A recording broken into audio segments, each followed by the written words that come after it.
केंद्र भी कहा जाता है। कनेर से यात्रा का सबसे लंबा चरण प्रारंभ होने वाला है। रास्ते में विकास की धारा में डूबे अवशेषों को देखना खिन्नता पैदा कर रहा था। तभी सूखे डूबे पेड़ों के बीच एक जलमग्न मंदिर का शिखर नजर आया।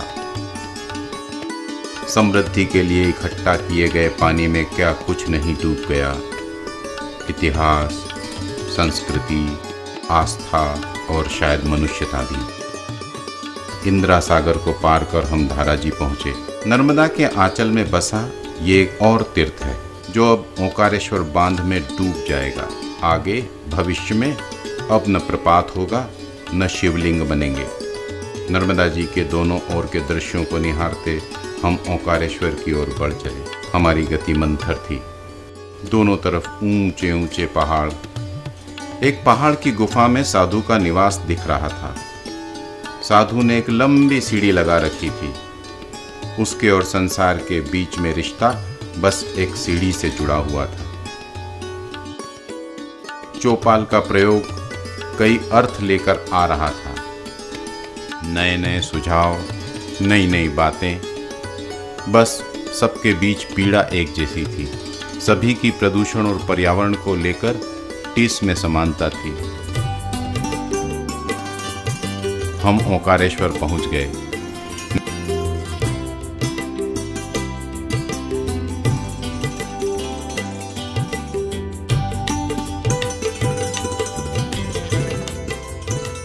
नागर घाट पर महकती चौपाल देर रात तक खूब जमी।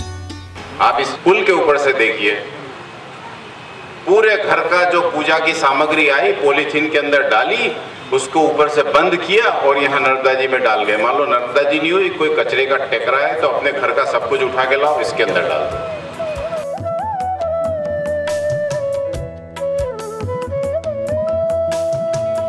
वातावरण का बढ़ता हुआ तापमान निमाड़ में होने का संकेत दे रहा था। सुबह तपन लिए हुए थी, पानी चिलचिला रहा था। गर्मी से बचने के सारे उपायों के बाद भी अब हमारी त्वचा जलने लगी थी।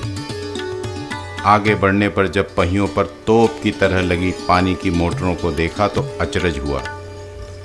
17वीं शताब्दी के युद्ध की याद आ गई। यहाँ किनारे के किसान इन मोटरों से नर्मदा का पानी 3-4 किलोमीटर से भी अधिक दूरी तक अपने खेतों में ले जाते हैं।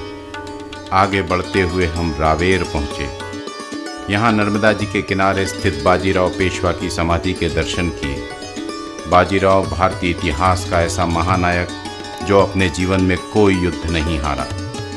उसके पराक्रम के संबंध में चर्चाएं यहाँ तक थी कि जब मुगल सैनिक के घोड़े पानी नहीं पीते थे तो मुगल सैनिक कहते थे, क्या आज तूने बाजीराव का मुंह देख लिया है? ऐसे पराक्रमी बाजीराव पेशवा की समाधि की दुर्दशा देख समालोचना करते हुए हमने फिर पतवार हाथ में ले ली। दोपहर को हम मंडलेश्वर पहुंच गए। मंडलेश्वर के बनते हुए डैम से मुड़कर बहते हुए पानी का प्रवाह इतना तीव्र था कि वह हमारी राफ्ट को अपनी मुख्य धारा में नहीं आने दे रहा था। राफ्ट पलट पलट कर किनारे वापस आ जाती थी। हम भी जिद पर अड़े थे। बार बार असफल प्रयत्न करते रहे जो खतरनाक थे। इस वेग में राफ्ट पलटने का मतलब तीव्र प्रवाह में चट्टानों से टकराकर हड्डियों का चूर चूर हो जाना। लेकिन हम भी आखिर बाजीराव की समाधि देखकर आ रहे थे। कुछ जोश तो होना ही था। हमने रणनीति बदली। पुल की दीवार के किनारे किनारे हम उस तीव्र वेग के पास आ गए। फिर एक साथ पूरी ताकत लगा करके चप्पू चलाते हुए हम चुपके से प्रवाह में घुसने की सफल कोशिश कर बैठे। सभी अपने प्रयत्नों के सफल होने का आनंद ले रहे थे।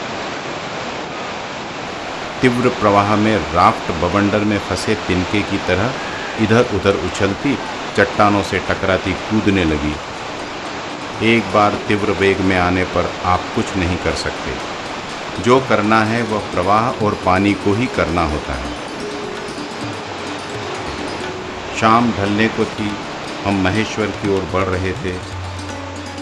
महेश्वर और मंडलेश्वर के बीच उत्तर किनारे पर बने सुंदर देवस्थान, गढ़ी, कोठियां अद्भुत नज़ारा पेश कर रहे थे। पानी गहरा था, हमारी रफ्तार भी अच्छी थी। शाम होते होते हम महेश्वर पहुंच गए। 350 सालों से मौसम की मार और हर वर्ष आने वाली बाढ़ के तीव्र वेग को सहन करते हुए तटस्थ खड़ा महेश्वर का यह घाट भारत और भारतीयों की अप्रतिम कारीगरी का उदाहरण है। वहीं चौपाल लगी, अहल्या की राजधानी में नर्मदा के मर्म को समझने की एक कोशिश। महेश्वर से बड़वानी तक नर्मदा के विभिन्न विषयों पर खूब चर्चा हुई। बड़वानी चौपाल का अपना अलग रंग था। अगर आप जंगल खत्म कर देंगे तो नर्मदा जी की सांस लेने की जो इकाई है वो खत्म हो जाएगी। लेकिन अगर हमने इसके सांस लेने की इस प्रक्रिया को खराब किया, जो कि हम कर रहे हैं, बांध के समर्थन और विरोध में सब खूब बोले। जो जंगल कटा है उससे जो पानी रुकना था वो पानी रुक नहीं पाया। आगे मध्य प्रदेश समाप्त, गुजरात और महाराष्ट्र की सीमा शुरू होगी। अब सरदार सरोवर का बैकवाटर शुरू हो गया। हमने मगर प्रभावित क्षेत्र में आजीविका के लिए बच्चों को लकड़ी के लट्ठों के साथ नदी पार करते देखा। पेट व्यक्ति से क्या कुछ नहीं कराता।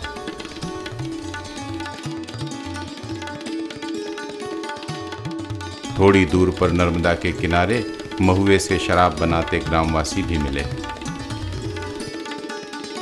हम मध्य प्रदेश का आखिरी गांव ककराना को पार कर गुजरात की सीमा में प्रवेश कर गए। सरदार सरोवर के क्षेत्र में चौड़ाई कम और लंबाई ज़्यादा है।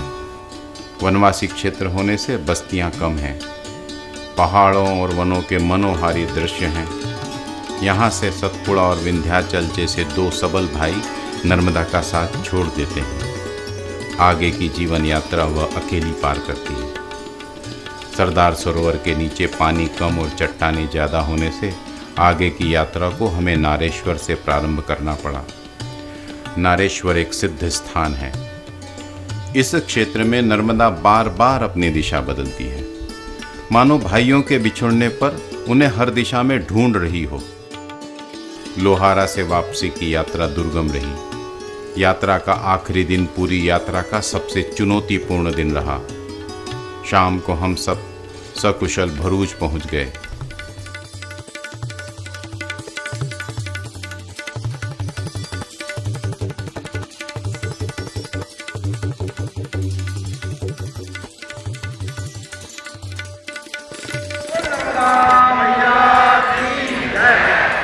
शाम होने को थी, राष्ट्रध्वज उतारा गया। ये यात्रा हमने दो उद्देश्यों को लेकर निकाली थी। एक तो हमारा मत है कि अमरकंटक से लेकर भरूच तक, अर्थात जहां उसका समुद्र में संगम हुआ है, वहां तक नर्मदा जी एक इकाई है और न केवल एक ही इकाई है बल्कि एक जीवमान इकाई है। दो उद्देश्यों को लेकर के यात्रा 18 दिनों के अंदर अपना सफ़र पूरा किया है इसने।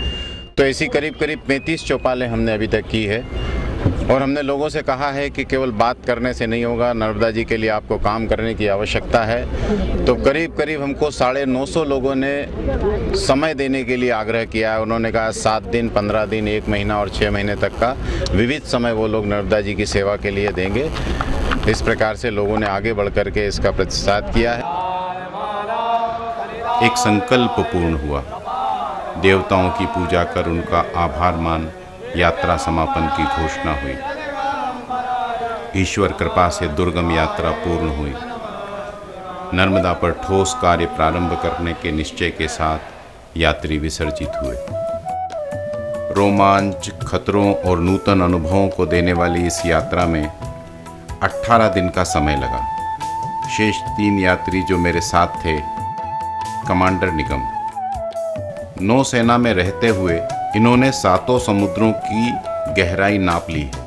पूरी यात्रा में पानी की तासीर को पहचानना व मार्ग प्रशस्त करना आपका प्रमुख कार्य था। आप हैं अरविंद, स्वभाव से इंजीनियर हैं।